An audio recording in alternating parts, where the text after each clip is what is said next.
Boa noite a todos, prazer estarmos juntos.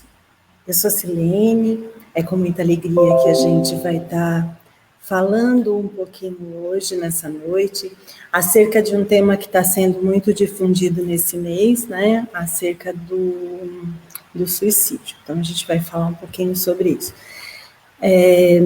Gostaria de pedir a vocês que pegassem um copinho com água, colocassem aí do lado, para que ela pudesse ser fluidificada ao final da nossa reunião. Tudo bem? Então, a gente vai começar fazendo uma prece. Então, por favor, todos se recolham durante alguns instantes, em que a gente vai elevar o nosso pensamento ao nosso Criador, pedindo a Deus que nos cubra com a sua misericórdia bendita, que se faça presente no lar de cada um que está assistindo e aqui também nesta casa, para que os nossos corações recebam os eflúvios de paz, de amor, para que nós possamos ter a nossa alma iluminada, para que nós possamos, Senhor amado, alcançar aquelas graças no sentido de evoluirmos para o perdão, entendermos as nossas necessidades de evolução e agradecemos, Mestre Jesus, pela presença dos nossos protetores e amigos, abençoando a nossa noite e se fazendo luz na vida de cada um dos moradores dessa terra bendita que nos abriga, que nos cuida, e que assim seja. Bom, olha só, quando a gente vai falar de suicídio, a gente vai falar hoje da segunda maior causa de morte numa população aí mais jovem, de 12 a 25 anos. Então, seria como se mais ou menos nós disséssemos que a cada 40 minutos no nosso país, uma pessoa perde a vida em função do autocídio. Isso é muito preocupante, porque se a gente for pensar do ponto de vista da resolução de problemas, é uma causa complicada, né? Porque o que acontece? A gente vai encontrar uma solução, entre aspas, definitiva para situações que geralmente são transitórias. Esses dados, essa estatística toda, ela é muito fria diante da realidade que a gente vê dentro das famílias, quando a gente conhece alguém que tirou a sua vida através da morte autoprovocada, né? Então, a gente consegue identificar aí um sofrimento, algo em torno de umas 20 pessoas que vão sendo acometidas por um sofrimento que pode ser permeado por culpa. É muito complicado quando a gente vê o estigma que acaba ficando muito presente na vida dessas famílias que foram visitadas por esse tipo de morte. E é complicado a gente pensar em algo que seja definitivo, quando tudo no nosso mundo é extremamente transitório e nada permanente. Nada é fixo, nada é permanente no nosso mundo, inclusive os nossos humores. A gente tem uma oscilação de humor diária e assim, nada é, tudo está. E dentro dessa problemática toda, a gente vai encontrar alguns aspectos, né, alguns fatores que estão associados, e aí a gente sempre vai entender que aquela pessoa que praticou esse ato, ela estava num momento bastante crítico da vida, né, de crise, onde a fé não estava sustentando, onde havia, estatisticamente, uma desesperança que resvala ali os 80%. E se a gente for pensar Na autópsia psíquica do paciente, a gente vai encontrar histórias de vida permeadas por depressão, muitas vezes por outros transtornos ligados à ansiedade, a muita tristeza. E aí, se a gente tem a desesperança como um fator bastante presente, o que nos leva a entender? O que é esperança? Qual que é a etiologia da palavra esperança? Esperar? A gente não esperava mais nada? Será que é isso que acontece? Expandir? O que vai ser depois? É bastante complexo quando a gente vai entender os fatores associados a perdas, a frustrações, a nossa capacidade de lidar com os fatos, com as habilidades, com as competências que a gente já tem desenvolvidas. E olha só, é uma complexidade que enxerga apenas uma situação imediata sem projetar no futuro. Talvez, quando a gente vai pensar nesse padrão que vai desenvolver essa situação bastante problemática, a gente vai entender o ser humano a partir de uma visão de crenças do mundo em 3 eixos. A minha visão de mim mesmo, ou seja, do que eu dou conta, eu sou bom o suficiente ou eu não sou. O segundo eixo, que seria uma visão do mundo e das pessoas. O mundo é um lugar perigoso, ou o mundo é um lugar que me acomoda, as pessoas são confiáveis ou não. A minha visão formada de futuro.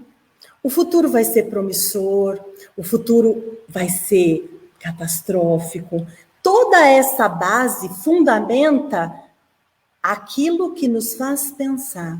E aquilo que nos faz pensar desencadeia os nossos humores, os nossos afetos. Se tristes, se temerosos, se confiantes. É mais ou menos como nós nos colocarmos diante da vida e de todas as situações que permeiam, os desafios que são trazidos, sempre como uma matriz de evolução.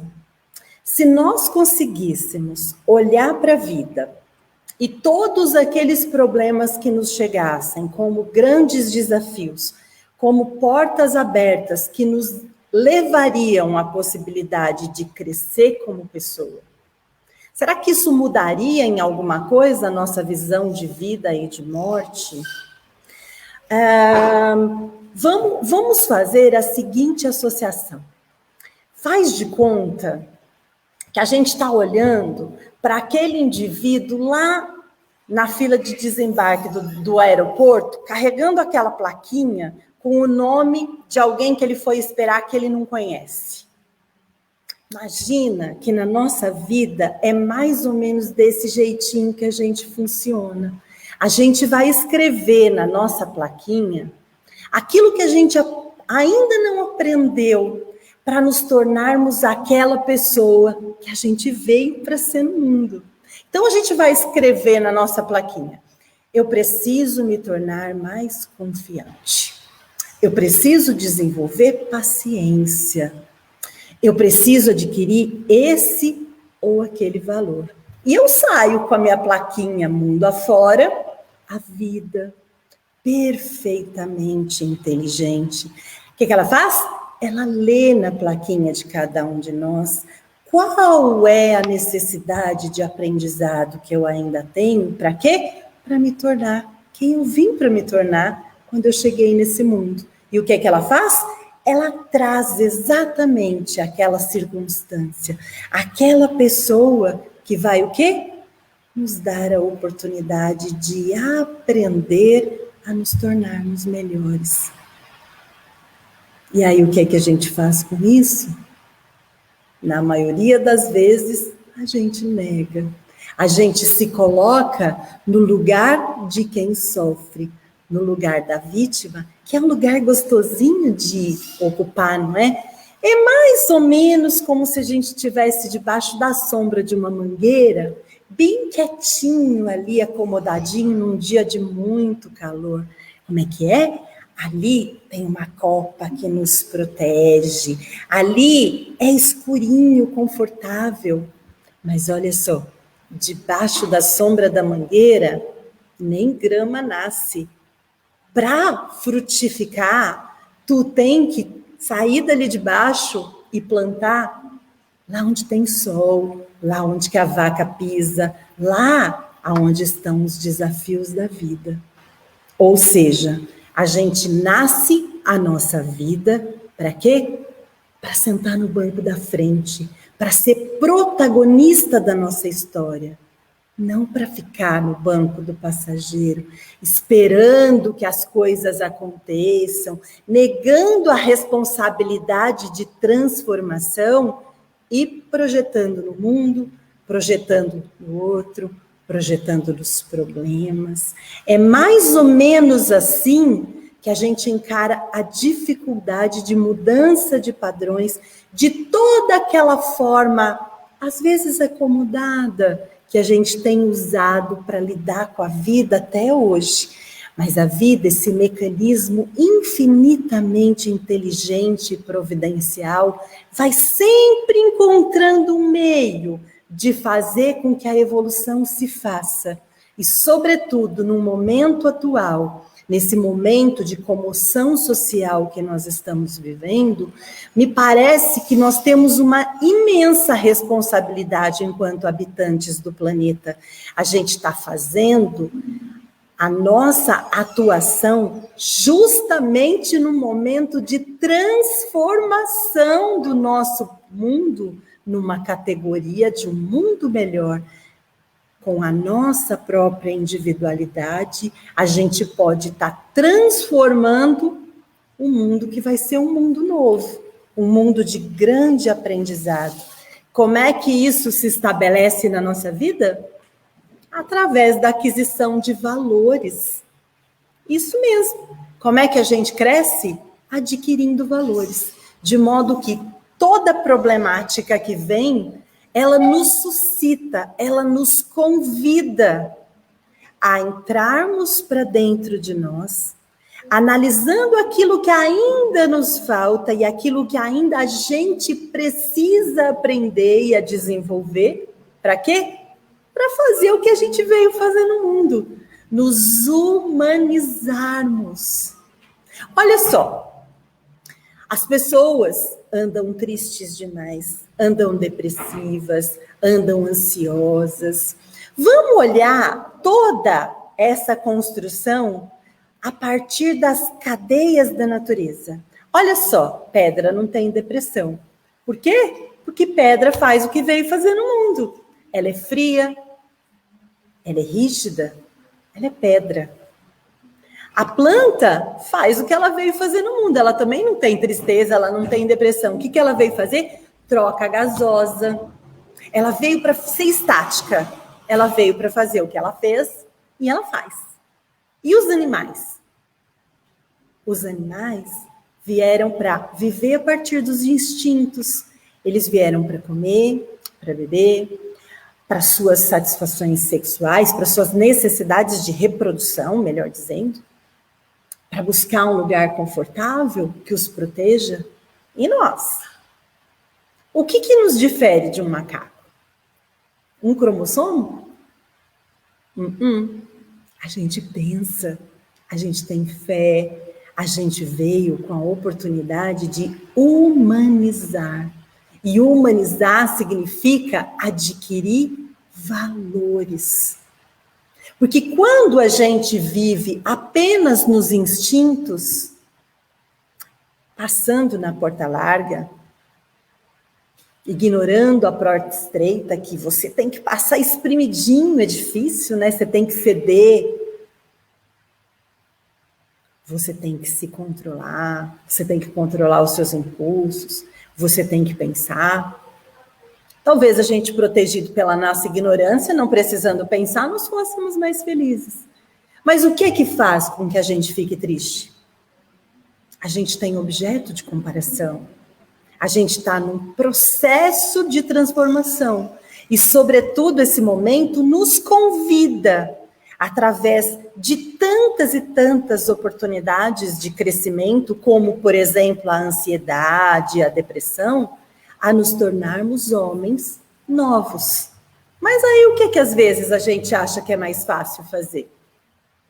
Negar, beber, usar droga, alienar, se entupir de medicação.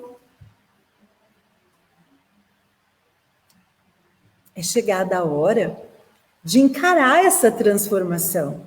É chegada a hora em que o planeta dá uma chacoalhada, uma peneirada e fala assim pra gente: vamos lá?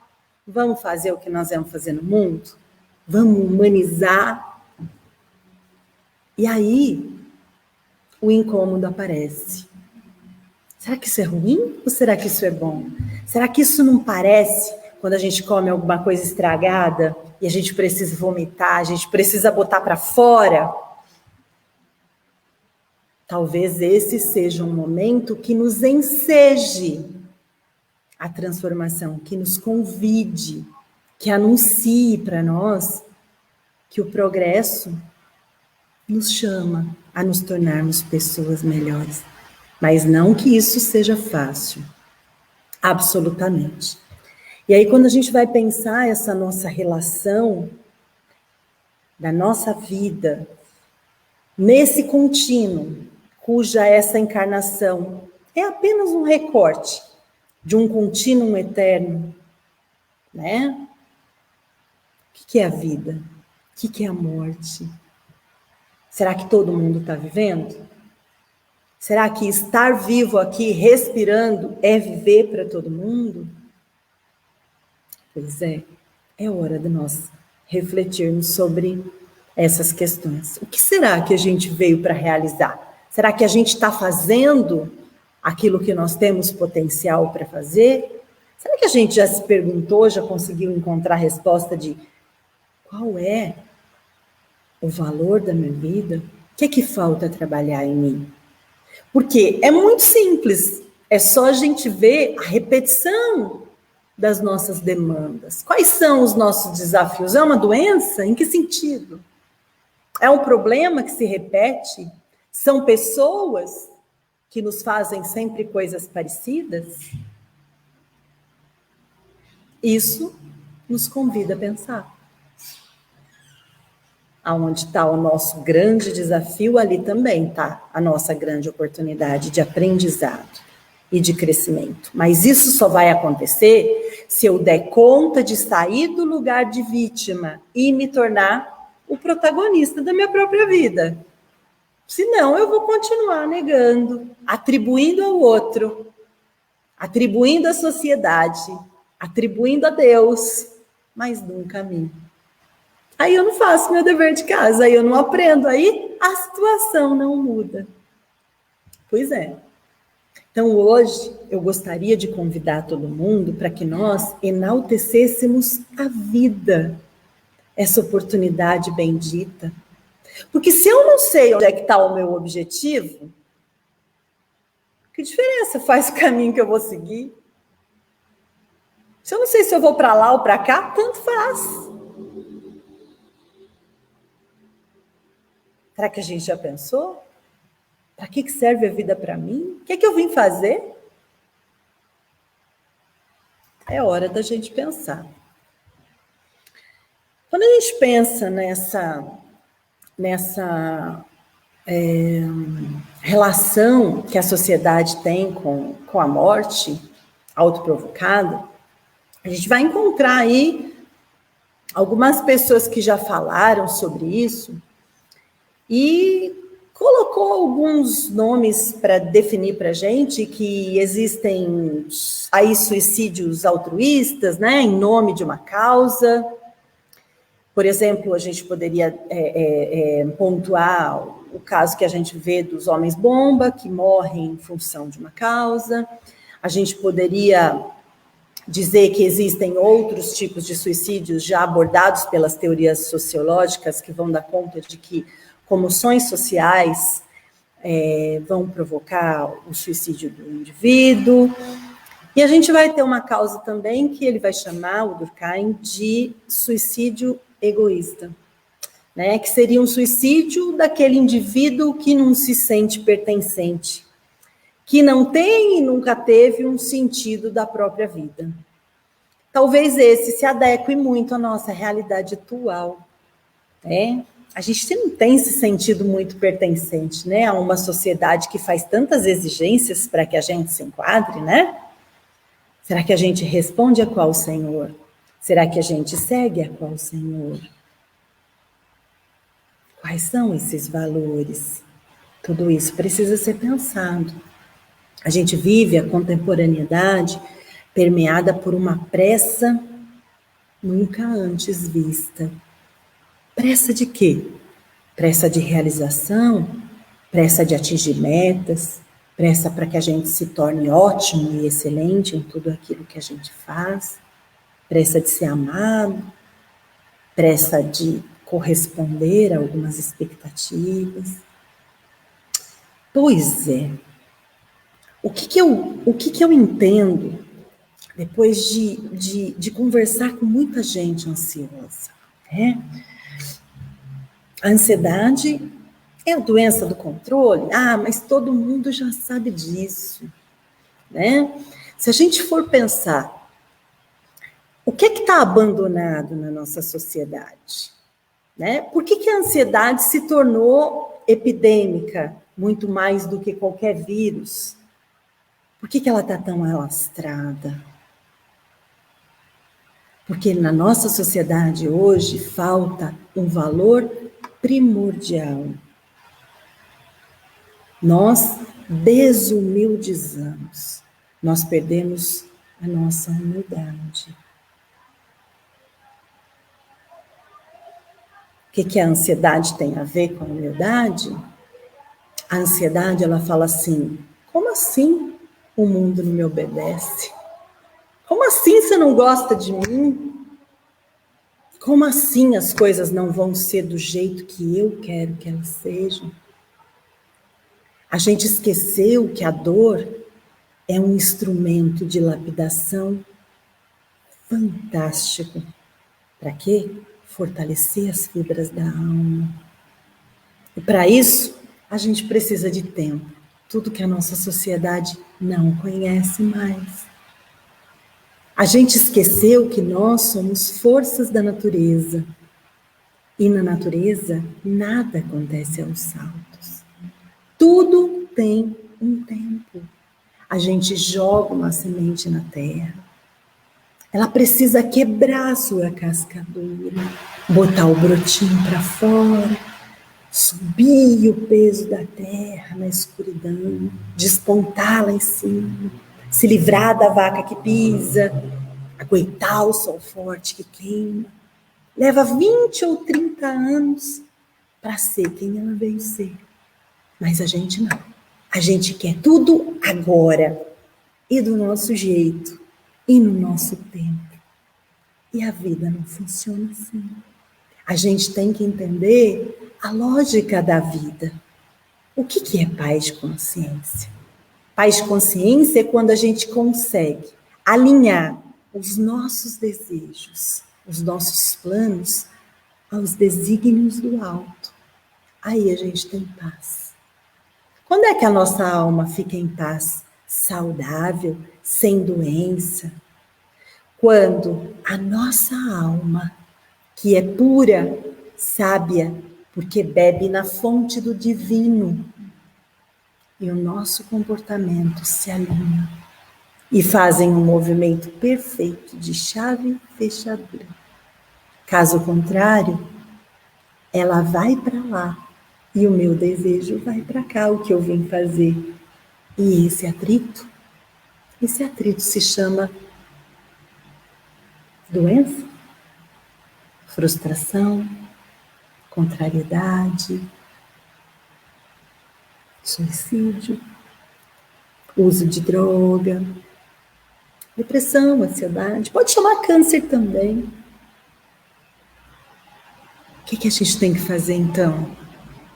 Entender que o alinhamento dos meus desejos é quando eu dou conta de compreender, de fazer a leitura perfeita da minha própria natureza, da minha essência, e caminhar no sentido do objetivo que eu elegi desde que eu cheguei aqui. E é isso que a gente perdeu. A gente se afastou da nossa própria natureza. E não foi só porque a gente saiu lá do mato e veio morar na cidade, não. É porque a gente estabeleceu para nós padrões sempre muito altos, exigências muito altas. A gente perdeu a conexão com o perdão, com o amor. E isso tirou a nossa paz. Precisamos fazer um trabalho de retorno aí, se a gente quiser buscar a paz novamente. A gente vive crise o tempo todo. A gente vive crises existenciais, a gente vive uma crise social com essa pandemia e coisas e tais. Mas nada de novo está acontecendo, gente.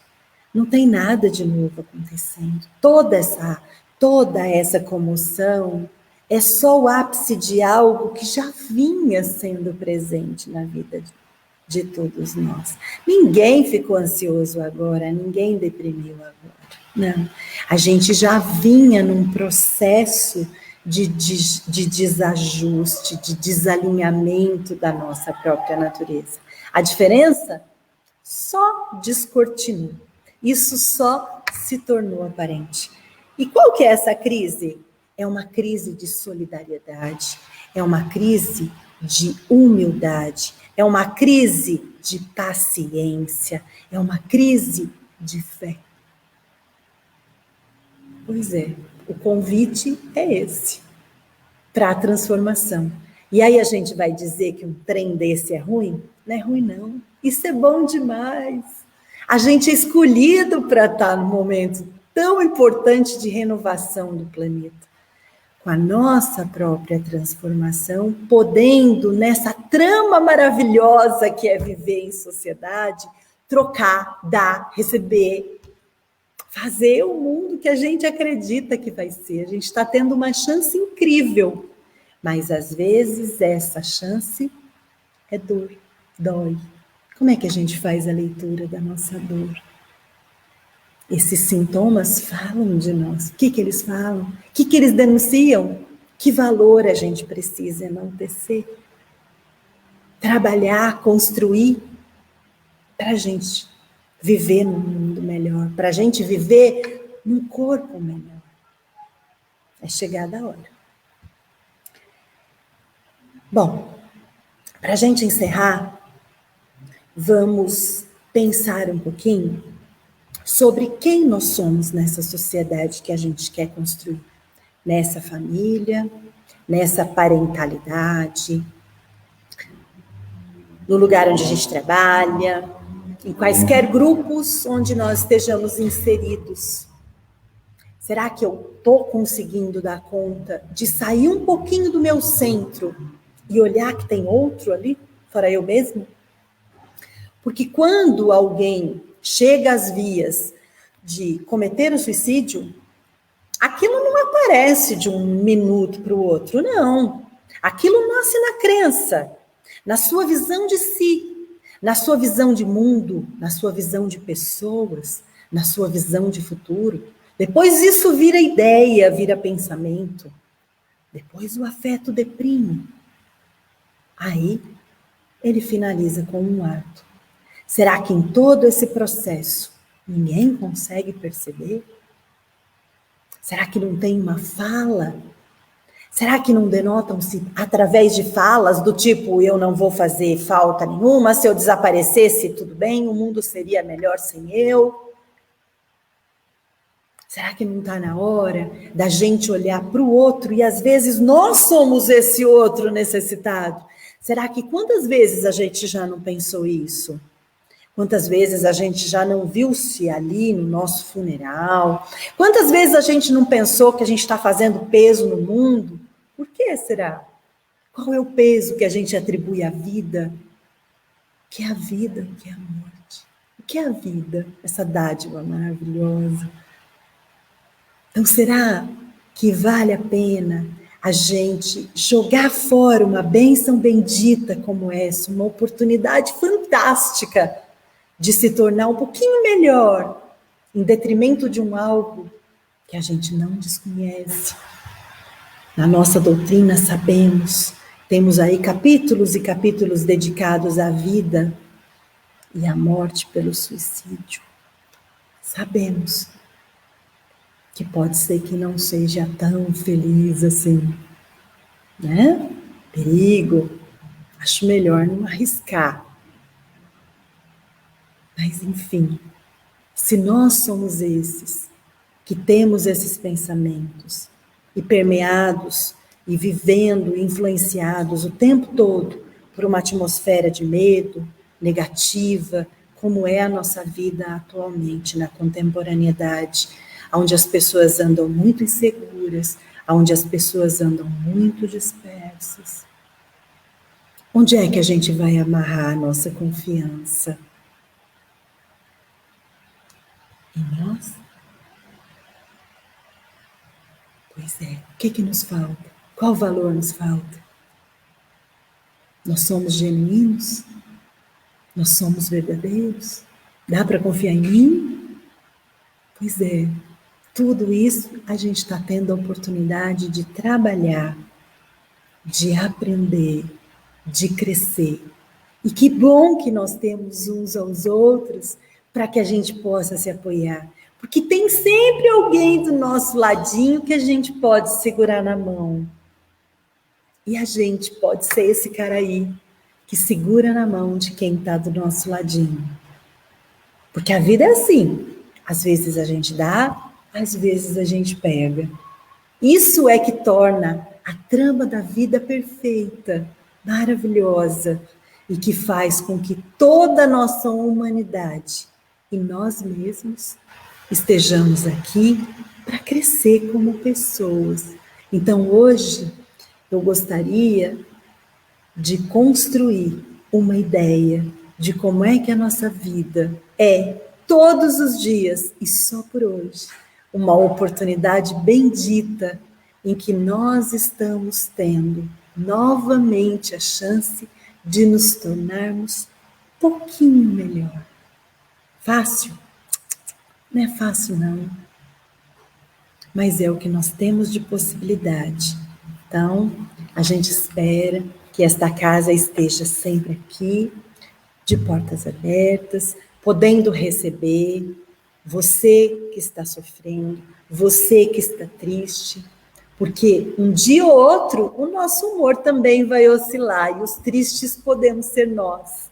Então, a gente quer estar disponível para que todos nós possamos juntos crescer e nos tornarmos aquilo que a gente veio para se tornar no nosso mundo, humanos, ainda que imperfeitos, como nós todos sabemos que nós somos.